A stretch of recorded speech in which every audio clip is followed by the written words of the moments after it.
Hey everybody, Cooper here at etrailer. Today we're going to be taking a look at the Hollywood Racks Destination 2 on our 2021 Nissan Rogue. What we're going to have here is a platform style bike rack able to accommodate up to 2 bikes individually weight rated at 35 pounds each, which means unfortunately our heavier e-bikes are not going to be available for this rack. We're going to have 3 main points of contact: a rubber strap on our front and back tire, as well as a center mass making frame contact here as our main point. So unfortunately, our carbon frame bikes are not going to be an option either.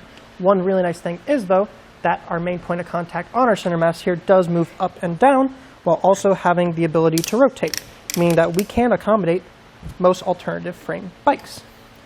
Now, this rack does not come with a tilt-away feature. So if we want that full hatch access, we're going to have to take our bike off. But before we do that, we do want to show you the handlebar clearance here. So while these handlebars might not be an issue, we did do a shake test off camera. They didn't make any contact on. If you're worried about this or anything, maybe a pool noodle or a tennis ball, just to give you that peace of mind. But thinking about your handlebar options, like especially if you have maybe some curved one, might not be the best fit for this rack. Now, in order to get our bike off, we're going to simply undo our 2 points of contact on our back wheel and our front wheel, just being this lever that we have to press here to disengage our rubber strap. And then moving up to our center mass, we do want to make sure we are holding on contact with our bike, just pressing that lever again and feeding it through. Unfortunately for this one, the best placement we found was through our water bottle holder. So while it's a little bit of a minor inconvenience, it might not be a huge deal to you. It does make it threading it out just a little bit trickier. But once you're all done, you just have to lift it up over that center mass. Now you're good to go. Now with our bike off, we can take a look at our trays. Seeing that they're a little bit more on the narrow side, we can only actually accommodate up to a 3-inch tire width on this rack and a maximum wheelbase size of 48 inches. Replacing our rubber straps. And real quick, we can see that even with our center mass up on our Rogue, we do have that full hatch access without having to worry about it making contact. So whether we're keeping our bike helmet back here, our biking shoes, or maybe lunch to eat after our ride, we can have that full access into anything we need and even have a place to sit to enjoy it. But if you do want to get our rack into our more kind of folded up compact configuration, the first step we're going to have is right up here at the bottom, where we just simply loosen this knob. We have this hook that is supporting our center mass, keeping it in that upright position. It can go either way, but since there is nothing holding it in this position, to help secure it down, definitely want to take any of your straps, whether it be from the center mass or your trays on the side, and feed them through. Just use this one for example. Feed it through and ratchet it back down into place, which just helps make sure that if you're going to drive with it in that compact position, we don't have any of that contact from our center mass onto our bumper. But with that secured down, we can go ahead and undo this knob here, which just screws out and then pulls out, and then we're going to tilt it towards our vehicle. And then once it is back in this position, going ahead and just screwing our knob back into place. Now with this in this position, we can kind of see that it does sit a little close to our bumper, but the only thing that's kind of making contact here is this loose strap. So even if we took our time to go ahead and ratchet that back in, you can see that we're not making any contact, although we are sitting pretty close to it.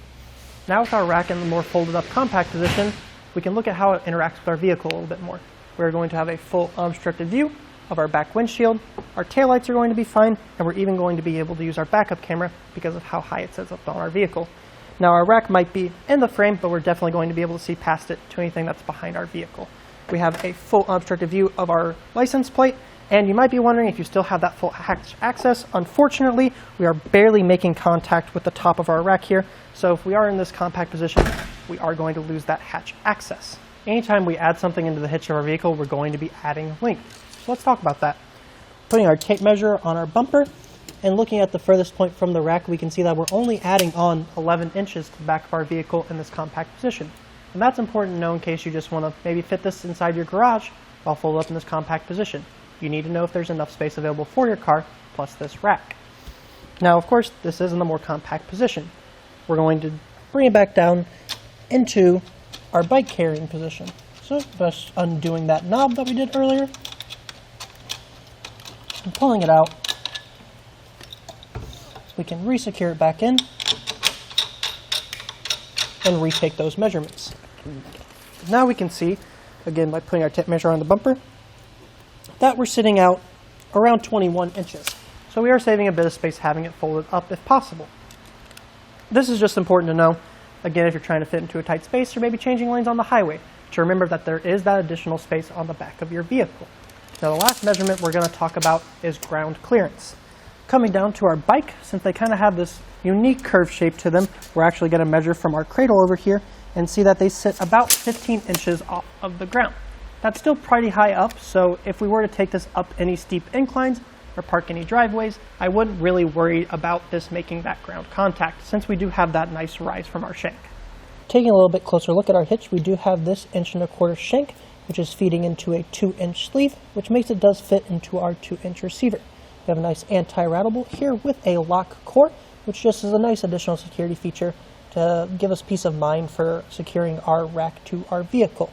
One thing that is kind of nice about this 1.25" and 2-inch sleeve, that means that this is going to be available for different vehicles. For instance, if you have two family vehicles, one with an 1.25" hitch and one with a 2-inch hitch, we're actually going to be able to use this for both vehicles. Overall, I think that the Hollywood Rack's Destination 2 is a really solid bike rack. It may not have all the premium features of some nicer bike racks, but its simple ability to load up two bikes, even if they're only rated at 35 pounds each, and hit the trails, makes it a really good entry-level bike rack. If you do have a bigger family, Hollywood Racks even makes a 4-bike version of this in case you need to carry around more bikes, and I think it pairs really nice with our Nissan Rogue. My name's Cooper, and thanks for watching.